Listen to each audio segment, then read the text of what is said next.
When you need to make your next equipment purchase, join more than 100,000 others who have registered to bid at purplewave.com. These bidders trust us to represent thousands of pieces of ag equipment, construction equipment, and vehicles each month with no reserves and no gimmicks. Simply visit purplewave.com to get started and experience the convenience of bidding anytime from anywhere with a company you can trust. Purple Wave Auction. Straight, simple, sold.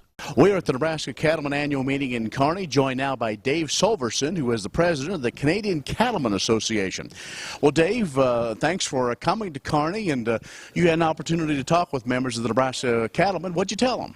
I did. I started out by telling them what a great relationship Canada has with the Nebraska Cattlemen. There's several that I've got to know through NCBA, and just how important it is to get back to having trade between the countries unimpeded by actions of government like country of origin labeling. Well, let's talk about that mandatory country of origin labeling here in the U.S. and has gone through some challenges and is still being worked out. But your Canadian government said if we don't get this thing worked out, it could prove harmful. So, but I think the bottom line is we want to make sure we move beef between the countries. Both countries are important to each other. That's exactly right. I mean, our right to retaliate under the World Trade Organization, the government of Canada, supported by us, are fully behind that. But that is not the outcome we want. The outcome we want is not to have a trade war. Our outcome is to get a successful resolution to get back to trading cattle back and forth as historically we have.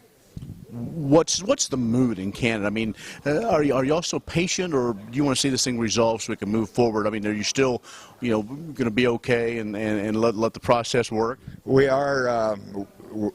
Fortunately for us right now, because of the supply-demand fundamentals, our market is strong. Mm-hmm. So our position is we're not looking for a fast fix. We want the right fix that's going to eliminate the possibility of segregation of cattle anytime down the line. Because so I think that's the best way to answer it, is that right now, of course, we want it fixed, but we want the proper fix, a legislative change. Well, this year is going to come down as a record year. Supply is still tight. Heifer retention is coming, but we're still a ways away from having big numbers. So there's a lot of good things in the industry as well. Well, there really is, and I mean, Canada's had a contraction of the herd as well for different reasons. It was more market access than it was drought and stuff like that. But a lot of our producers are beginning to retain some heifers as well, but it's an important source for feeder cattle for Nebraskans. We actually export 300,000 to 400,000 head a year. The majority of those feeder cattle come to Iowa and Nebraska. In this interim, when you can't, your supplies are tight. To have access to those Canadian feeder cattle is very important for a lot of Nebraska feeders.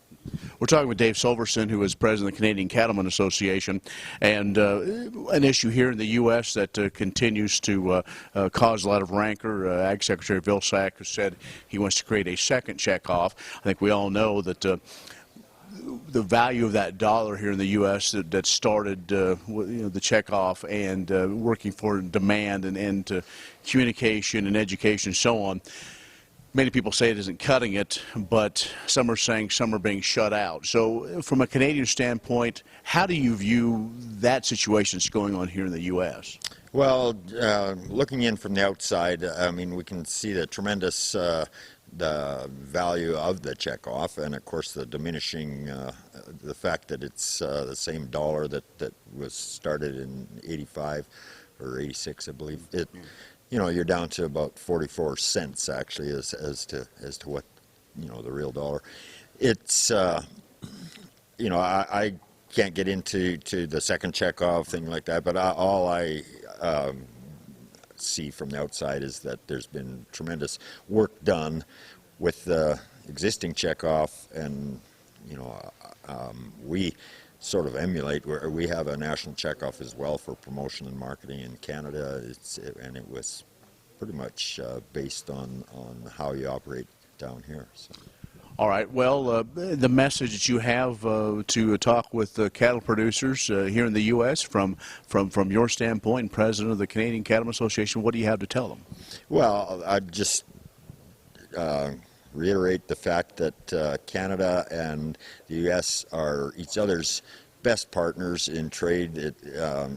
It's not only the livestock that we send south for, direct for slaughter and for feeder cattle, and also our boxed beef that comes in, but we are also one of your top markets back. Like there's a real north-south trade in North America. Our beef is mostly processed in Western Canada, and it comes to the Western United States. And from this part of the States, you supply our biggest population, actually, areas like Ontario and Quebec. Because of just general logistics, it's closer for you to supply them. So that, I think, makes sense.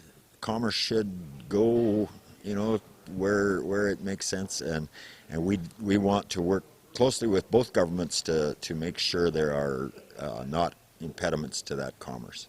All right, now let's talk just a little bit, but to wrap it up, about your operation and your involvement in the cattle business. Well, I'm third generation on my farm. We have a fairly large cow herd. My brother and I have about 700-800 cows, and then we have a small finishing lot just for our own. We're not a margin feedlot. I call it a value add. I like to finish our own. We're within 4 hours of two plants, Cargill and JBS, operate in Alberta, and so we have world-class facilities to send our cattle process. Our industry is, I'm not typical. We have not segregation, but we have different segments of the, we have a strong feedlot sector in Alberta as well. But right now, the cow-calf producers are doing very well, but it was a very long, tough decade for us. One of our big problems in Canada right now is access to labor, not only on the farms, but we have a competitive disadvantage at the packing plants. We have a hard time keeping enough workers in there to take advantage of some of the trade deals that our government has achieved for us. Like we're now have a free trade agreement with the EU and with Korea. But those take extra labor to meet the requirements for those markets. So that's our biggest challenge right now. But we're in good shape otherwise. All right, Dave. Well, thanks a lot. Good to meet you, and good luck. Thank you very much, and thanks to the American Cattlemen for the hospitality they've given us or shown us. So, thank you. Dave Solverson, who is the president of the Canadian Cattlemen Association, has joined us from Kearney for AgView. I'm Ken Rogers.